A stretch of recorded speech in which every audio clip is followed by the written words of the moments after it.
지난 주간인가요?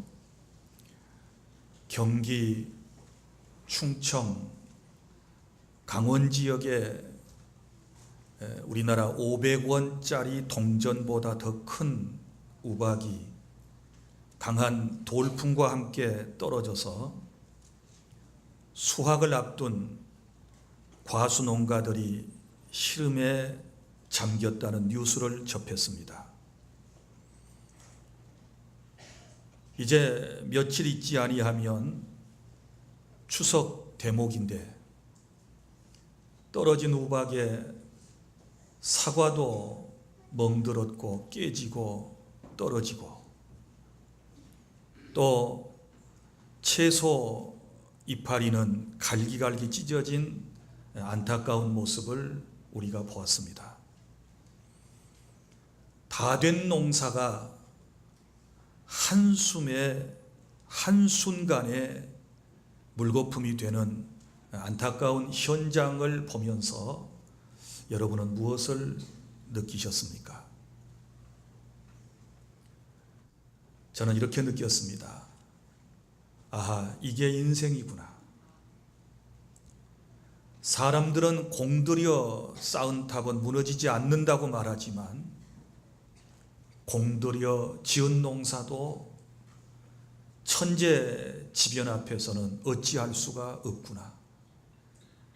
인생이 아무리 노력을 다하고 그리고 정말 나름대로 최선을 다하지만 하나님께서 끝까지 함께하지 아니하시면 결국은 아름다운 인생의 열매를 딸 수가 없겠구나 라고 하는 생각을 가졌습니다. 그뿐만 아니라 지진으로 인해서 세계 곳곳에서 얼마나 많은 피해가 지금 발생하고 있습니까? 자연재해로 인하여 얼마나 많은 사람들이 고통을 당하고 있습니까? 여러분, 천재지변으로 인생이 이처럼 엄청난 어려움을 당하는 경우도 있지만 그러나 또 우리의 삶을 살펴보면 큰 것도 아닌데 아주 작은 것들로 인하여 어려움을 겪고 피해를 겪는 그런 경우들이 있지 않습니까?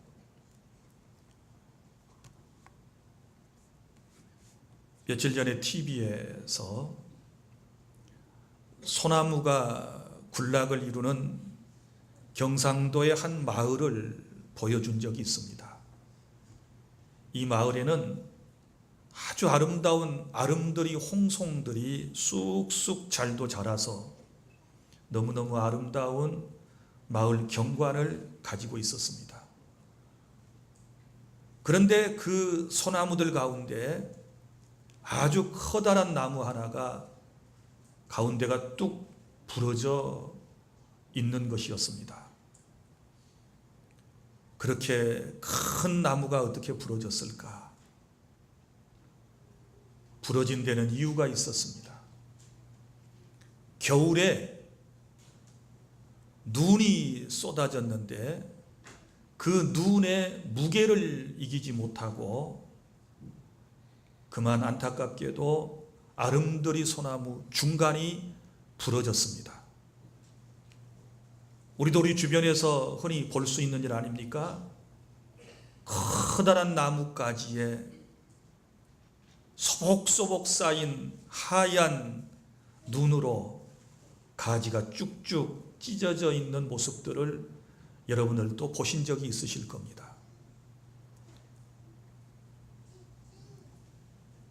아주 가냘프고 작은 눈방울 하나하나가 쌓여져서 엄청난 무게를 가져왔습니다. 여러분, 그 눈이 처음에 한 개 쌓여질 때 무슨 힘이 있겠습니까? 무슨 무게가 있겠습니까? 그런데 그 위에 하나, 둘, 셋, 그리고 수천 개의 그 눈꽃잎이 위에 쌓이고 또 쌓이게 되면 그런 무게가 나와서 커다란 아름다운 나뭇가지도 찢어지는 것이고, 또 비닐하우스도 구멍이 나고 휘어지는 이런 모습들을 우리가 볼 수 있지 않습니까?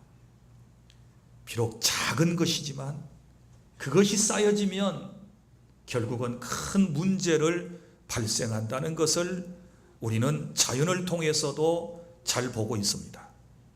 사랑하는 여러분, 손에 박힌, 아니 내 몸 어디엔가 박힌 작은 가시 때문에 온 몸이 고통을 할 때가 있지 않습니까? 작은 담뱃불 하나가 산 전체를 태우고 많은 살림에 피해를 주는 것을 우리는 잘 알고 있습니다.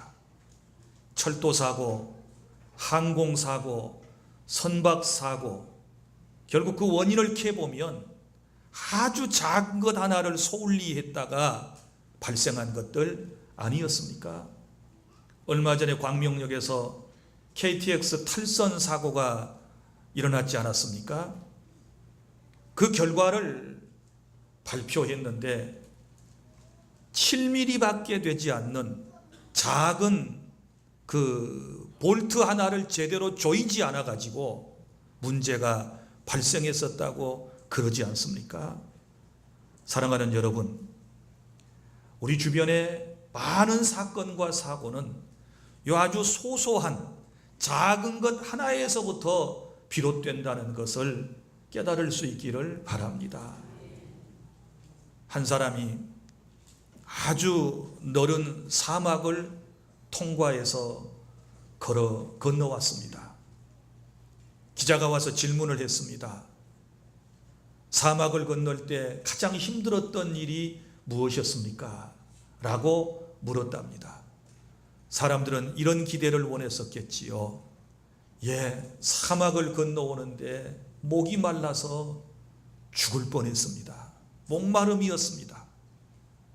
또 사막의 기온차가 워낙 심해서 낮에는 뜨거워 죽을 뻔했고 저녁에는 얼어 죽을 뻔했습니다. 또 이 사막에서 나를 힘들게 했던 것은 전갈들이 모래 속에 숨어 있었던 것이었습니다. 또 혹은 내가 사막을 건너올 때 밤에 맹수들의 울부짖는 소리가 들려올 때 나는 아찔아찔 했었습니다. 아마 이런 얘기들을 기대를 했었을 거예요. 그런데 의외로 이분은 이렇게 대답을 했습니다. 제가 사막을 건너올 때 가장 힘들었던 것은 운동화 속에 들어간, 신발 속에 들어간 작은 모래알 때문에 가장 힘들었습니다. 그 작은 모래알이 피부를 파고드는데 그 통증이 얼마나 심했던지 제가 죽는 줄 알았습니다. 이렇게 대답을 했다고 그러지 않습니까? 사랑하는 여러분, 인생을 살아올 때 큰 것도 문제가 되지만 이런 작은 모래알만큼보다도 더 작은 그런 것들이 내 인생을 힘들게 하고 내 인생을 망가뜨리는 때가 있다는 사실을 우리가 알고서 항상 큰 것만 다루지 말고 작은 것 하나하나도 조심스럽게 다루고 거기를 잘 극복해 나갈 수 있는, 그것을 극복해 나갈 수 있는 그런 지혜를 저와 여러분이 받아야 될 줄로 믿으시기를 바랍니다. 오늘 이 본문의 말씀은 그런 얘기입니다. 큰 것 때문에 포도원이 피해를 본다는 것이 아니고 아주 작은 여우 한 마리 때문에 포도원이 피해를 보게 된다.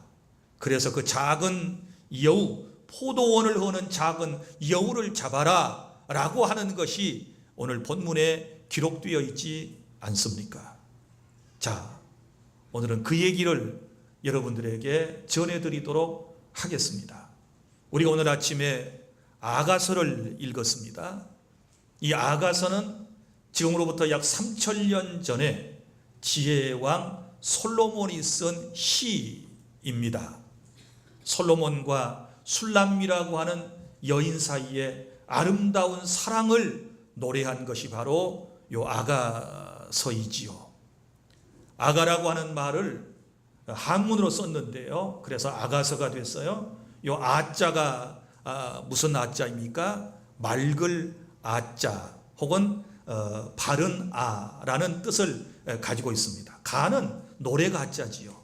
그러니까 그저 직역을 해서 설명을 하면 아가라는 말은 맑은 노래, 청아한 노래 이런 뜻인데요. 원래의 뜻은 노래 중에 노래라고 하는 원 제목의 뜻을 가지고 있습니다. 솔로몬의 노래 가운데 노래 중에 노래, 최고의 노래가 사랑의 노래이다. 그걸 쓴 것이 바로 뭐냐 그러면 바로 이 아가서라고 하는 것입니다. 아가서는 남녀 간의 사랑을 주제로 하고 쓰여진 것처럼 보이지만 여기에 영적인 깊은 의미가 있는데, 우리가 이 아가서를 읽을 때 여기 나오는 인물들을 여러분들이 이렇게 생각을 하고 읽으시면 돼요. 여기 솔로몬 왕은 바로 예수 그리스도를 예표하고 있고요. 그리고 그와 사랑을 나누는 술람미 여인은 우리 교회 성도들을 말씀하고 있고요.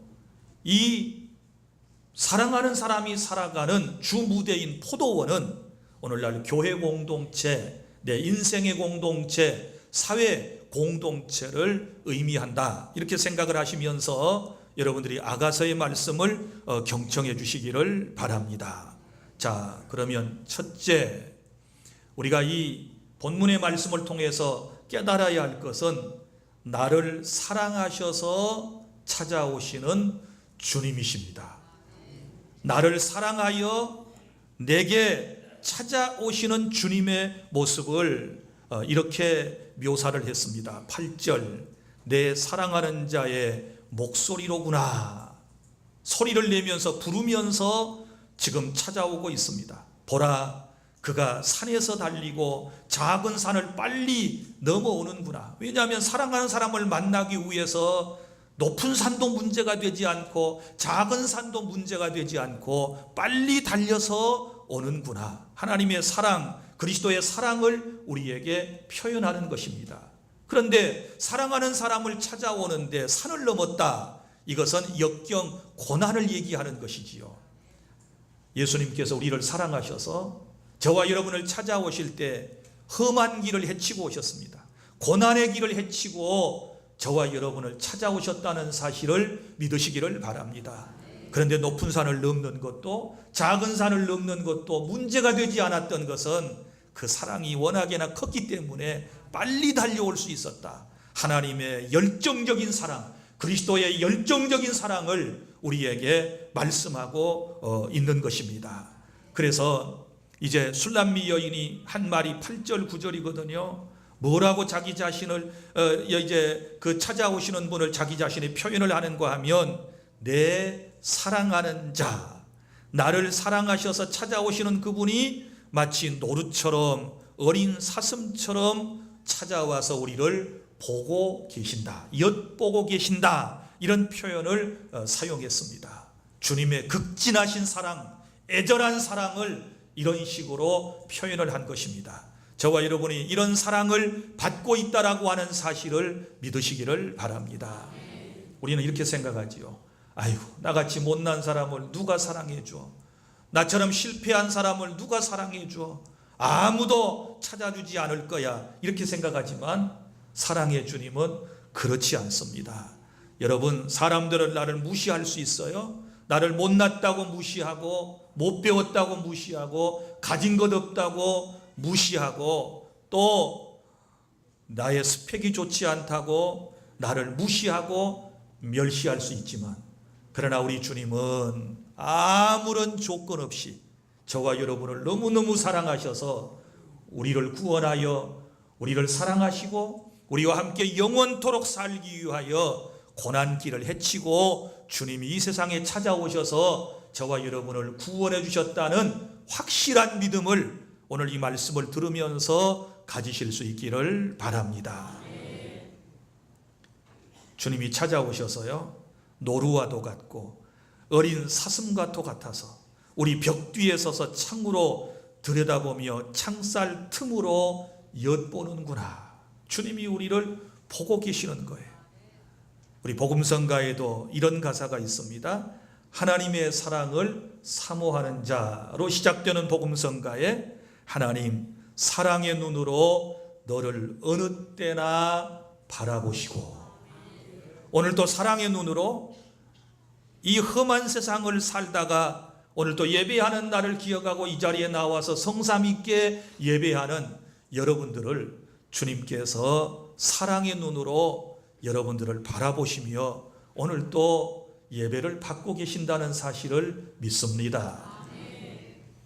그리고 둘째로 본문에서 깨닫게 되는 것, 여러분, 나를 사랑하셔서 찾아오신 주님께서 내게 요청하시는 것이 있습니다. 주님의 요청이 10절부터 14절입니다. 자, 이렇게 말씀을 하지 않습니까? 나의 사랑하는 자가 내게 말하여 이르기를 나의 사랑, 나의 어여쁜 자야, 일어나서 함께 가자. 고난길을 헤치고 찾아오신 주님께서 우리에게 뭐라고 말씀하신다고요? 나의 사랑, 내 어여쁜 자야, 일어나라, 나와 함께 가자, 이렇게 말씀을 하시는 거예요. 왜 이런 요청을 하실까요? 우리와 함께 가서 사랑을 나누시자는 것이지요. 그러면서 11절, 야 봐라, 이제 겨울도 지나갔다. 이제 내리던 비도 그쳤어. 이제는 지면에는 꽃이 피고 새가 노래할 때가 이르렀는데 비둘기의 소리가 우리 땅에 들리는구나. 엄동소란이 지나고 이제는 양춘에 가절이 왔다는 얘기 아닙니까? 봄이 찾아왔어요. 무화과나무에는 푸른 열매가 익었고 포도나무는 꽃을 피워 향기를 토하는구나. 나의 사랑, 나의 어여쁜 자야, 일어나서 함께 가자. 주님의 요청입니다. 더 이상 주저앉아 있지 말고, 더 이상 슬피 울지 말고, 더 이상 고통 가운데 있지 말고, 더 이상 신음하며 주저앉아 있을 것이 아니라 일어나라, 나와 함께 가자. 이제는 나와 함께 인생을 즐기자. 이제는 나와 함께 행복한 삶을 살아가자 라고 주님께서 우리에게 요청하실 때 우리는 거기에 응답하고 주의 손잡고 일어서서 주님과 함께 하는 멋진 인생을 살아가야 될 줄로 믿으시기를 바랍니다. 그런데 주님께서 또 이런 요청을 하시는 것이지요. 뭐라고 얘기를 하시는가 하면 14절, 바위틈 낭떠러지 은밀한 곳에 있는 나의 비둘기야. 우리의 모습이에요. 바위틈에 낭떠러지에 우리가 살고 있는 인생의 모습이에요. 정말 힘들게 고통 가운데 살아가고 있는 인생의 모습이에요. 그런데 나의 비둘기야, 네 얼굴을 보게 하라, 이렇게 말씀하지요. 자, 그동안 숨어 있었단 말이죠. 어디에? 바위틈에 비둘기처럼 숨어 있는데 주님이 야, 이제 나와, 네 얼굴을 좀 보자. 내 얼굴을 보게 하라. 내 소리를 듣게 하라. 그렇게 말씀을 하시면서 이렇게 말씀하지요. 내 소리는 뭐하고? 부드럽고 내 얼굴은 아름답구나. 이렇게 말씀해요. 사람이 눈이 마주쳐야 되고 얼굴과 얼굴을 함께 볼 수 있을 때 우리가 사랑을 할 수가 있는 것 아니겠습니까? 마찬가지입니다. 매주일 우리가 주님 앞에 나오는 것은 바로 주님의 이러한 요청 때문입니다. 야, 내가 너의 아름다운 얼굴을 보고 싶어.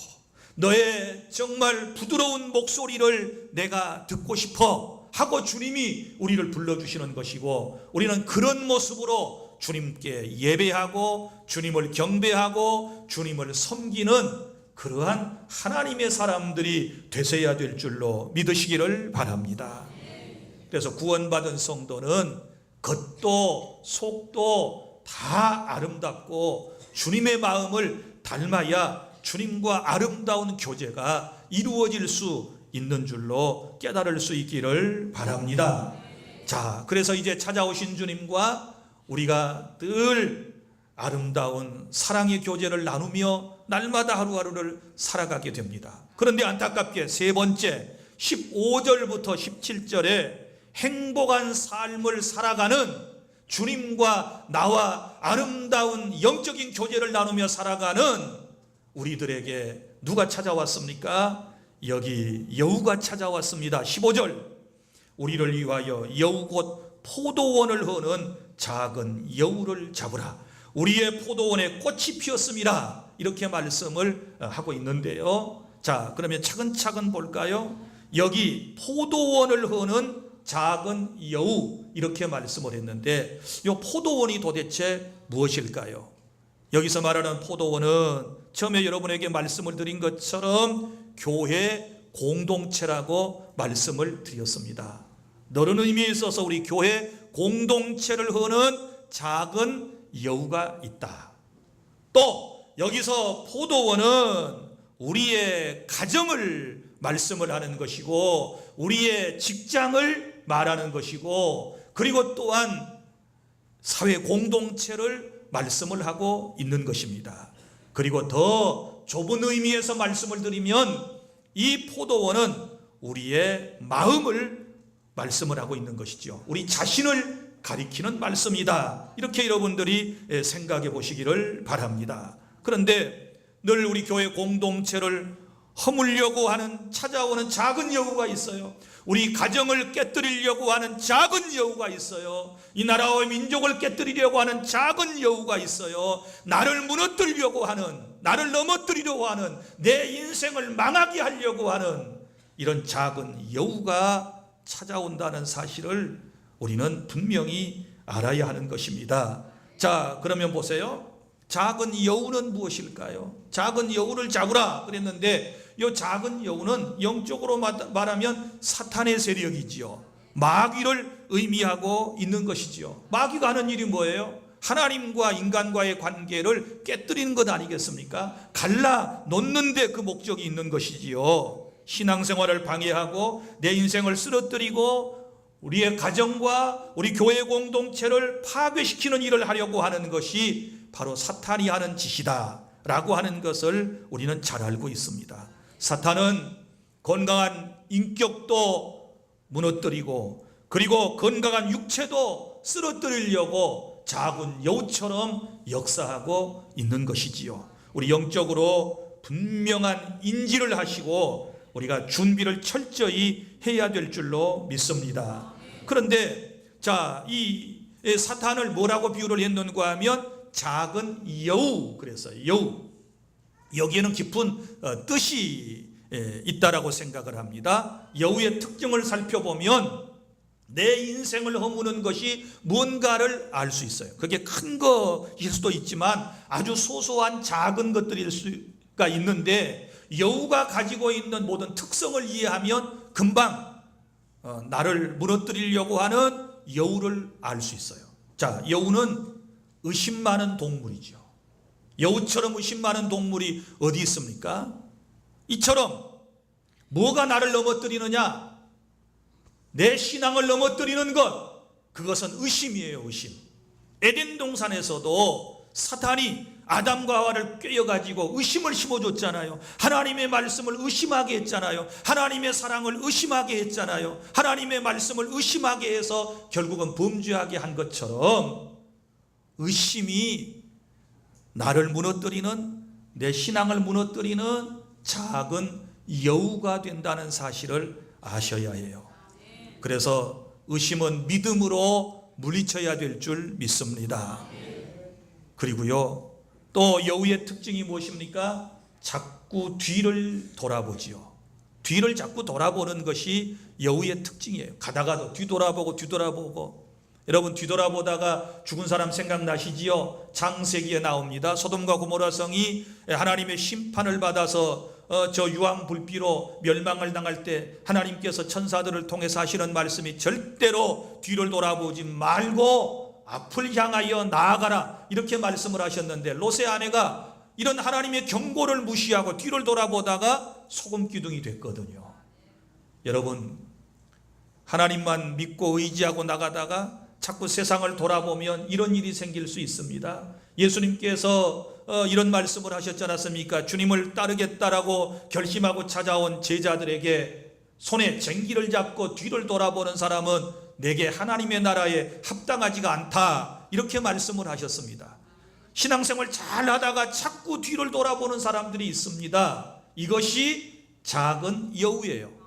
이것 때문에 결국은 다시 세상으로 돌아가 버리는 사람이 얼마나 많이 있습니까? 그리고 또 작은 여우의 특징은 변덕스러움입니다. 여우는 자꾸 잘 변하지요. 여기서 웃었다가 저기서 울었다가 얼굴이 푸르락 파르락, 마음을 정한 데 두지 못하고, 그런 사람을 우리가 흔히들 말하고 그러죠. 여우 같은 사람, 저 여시. 하도 변덕스러우면 백여시. 여러분, 그리스도 안에서는 정한 마음이 필요해요. 믿습니까? 한 번 예수 믿기로 결심하고 어려운 결단을 하셨으면 여기서 포기하고 뒤돌아서서는 안 되지요. 마음이 변해서는 안 돼요. 한 번 주안교회에 나와서 신앙생활을 하기로 결단을 했으면 끝까지 예수와 함께, 교회와 함께 하나님 나라까지 이르러야 될 줄로 믿으시기를 바랍니다. 변덕스러움 때문에 이게 작은 여우가 되어가지고 사람이 무너지는 경우가 많아요. 그리고 또한 여우의 특징은 썩은 것을 좋아하지요. 그러니까 이 여우는 무덤까지라도 파헤쳐가지고 사람의 시신을 훼손하여 먹어치우지 않습니까? 썩은 걸 좋아해요. 타락된 것들, 저 세상에 냄새나는 것들, 이런 것들을 추구하면 이것이 결국은 여러분 작은 여우가 되어서 포도원이 무너진다는 사실을, 내 인생이 무너진다는 사실을 아시기를 바랍니다. 그리고 여우는 교활하고요, 허무는 것을 좋아해요. 교활하고 허무는 것을 좋아해요. 뭐든지 만들어 놓으면 무너뜨리는 것을 좋아해요. 이단이 여기에 속해요. 이단은 포도원과 같은 교회를 자꾸 무너뜨리려고 그래요. 여러분의 신앙을 자꾸만 무너뜨리려고 그래요. 교활한 말로 자꾸 사람을 무너뜨리려고 그래요. 교회를 무너뜨리려고 그래요. 여러분, 절대 이런 여우의 교활함에 빠지는 일이 없어야 될 줄로 믿으시기를 바랍니다. 또 어떤 사람에게는 순간의 즐거움이 될 수 있어요. 순간의 쾌락이 될 수 있어요. 순간의 죄악 때문에 여러분 무너지는 사람들이 얼마나 많이 있습니까? 여러분 보십시오. 사회에 문제가 되는 많은 뉴스들을 우리가 접합니다. 유명한 사람들이, 저명한 사람들이, 혹은 연예인들이 그 술 한 잔 그것 마시고 운전했다가 걸려가지고 그 술 한 잔 마셔가지고 결국은 죄를 짓고 실수했다가 인생이 끝장나는 경우들이 얼마나 많이 있습니까? 처음에는 한 잔 술로 시작했지만 나중에는 그것 때문에 포도원이 허물어지는, 지금까지 쌓아놓았던 인생의 공든탑이 무너지는, 여기 말씀에 기록된 대로 우리의 포도원에 꽃이 피었다 그랬습니다. 이제 꽃이 피었으면 곧 열매가 맺지 않겠습니까? 그런데 꽃이 피어 있을 때 여우가 막 뛰어다니면서 꽃을 다 떨어뜨려 버린 것처럼 다 된 밥에 콧밭 트린다고, 지금까지 잘 참고 인내하면서 성공을 위하여 달려왔는데 일순간에 술 한 잔 때문에, 말 한마디 때문에 욱하는 성격 하나 바로잡지 못해서 우리가 소탐대실 작은 것을 탐내고 저지르다가 큰 것을 놓쳐버리는 이런 안타까운 일이 얼마나 많이 있습니까? 이러한 일들을 교훈 삼아서 우리의 삶 속에서 이런 일이 있어서는 절대로 아니 될 줄로 믿으시기를 바랍니다. 작은 여우입니다. 큰 거 아니에요. 오늘 여러분이 인생을 살아가면서 먼저 내 신앙에 있어서 나를 자꾸 허물려고 하는 작은 습관, 작은 버릇, 작은 것이 뭔가를 여러분이 잘 아실 거예요. 여러분의 가정을 허물려고 하는 작은 여우, 교회 공동체를 허물려고 하는 작은 여우, 저와 여러분이 지금 너무너무 잘 알고 있습니다. 그것을 어찌해야 될까요? 잡으라고 말씀을 하지 않습니까? 술람미 여인이 지금 부탁을 하는 거예요. 찾아온 왕과 사랑을 나눠야 되겠는데 지금 포도원에 작은 여우가 들어왔다 그 말이에요. 그래서 포도원을 하는 그 작은 여우를 잡아주십시오 하고 그 수행원들에게 지금 부탁을 하는 거예요.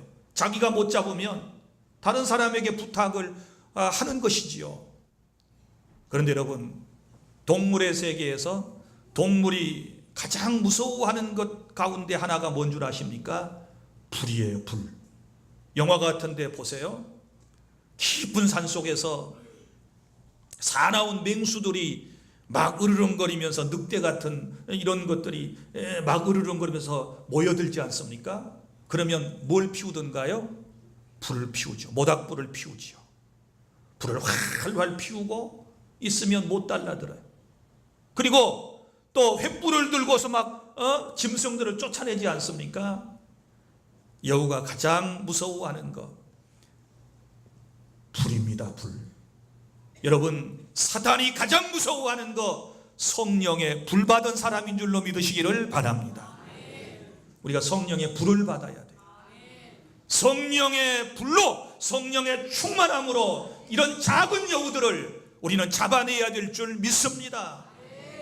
삼손은 힘이 세서 그 힘으로 한 번에 여우 300마리를 잡아 치웠다는 얘기가 성경에 기록되어 있어요. 우리는 그런 삼손과 같은 힘이 없습니다. 우리에게 힘이 있다면 성령의 능력인 줄로 믿습니다. 성령의 불같은 역사가 우리 안에 있게 되었을 때 우리는 모두 다 작은 여우를 물리치고 잡아내서 우리의 공동체를, 우리의 가정을, 내 개인을 행복하게 주님과 함께 동행하며 살아갈 수 있는 줄로 믿으시기를 바랍니다. 말씀을 맺습니다. 사랑하는 주 안의 성도 여러분, 사랑하는 주님이 우리를 사랑하셔서 저와 여러분을 찾아오셨습니다. 얼마나 우리를 뜨겁게 사랑하셨던지 그분은 큰 산도 작은 산도 뛰어서 넘어오셨습니다. 너무너무 뜨거운 사랑입니다. 고난길을 헤치고 우리에게 찾아오신 주님이 우리에게 요청하십니다. 야, 이제 봄도 지났어. 이제 비도 그쳤어. 이제는 꽃이 피고 있어. 비둘기 소리가 들려. 그러니 일어나 나와 함께 가자 라고 주님께서 우리에게 요청하실 때 아멘 하고 주의 손을 붙잡고 일어나야 될 줄로 믿습니다. 그리고 주님을 모시고 이제 살아가는 행복한 삶의 현장에 신앙생활 잘해가고 있는데 꽃이 피고 열매가 맺혀가는 이 순간에 작은 여우가 우리의 포도원에 들어온다면, 내 마음에 들어온다면, 내 가정에 들어온다면 우리는 물리쳐야 될 줄로 믿습니다. 잡아야 될 줄로 믿습니다. 그 작은 여우가 뭔지는 여러분 자신이 가장 잘 알아요. 왜냐하면 각자에게 오는 작은 여우가 다 다른 모습이고 다른 것들일 수 있기 때문에 그래요. 사랑하는 주 안의 성도 여러분, 부디 저와 여러분은 이제 승리해야 되겠는데 16절 17절의 말씀을 기억해 주십시오. 사랑하는 자는 내게 속하였고 나는 그에게 속하였도다. 할렐루야. 사랑하는 사람은 모두 다 함께 속하여 있는 것입니다. 주님이 이 말씀을 하셨지 않았습니까?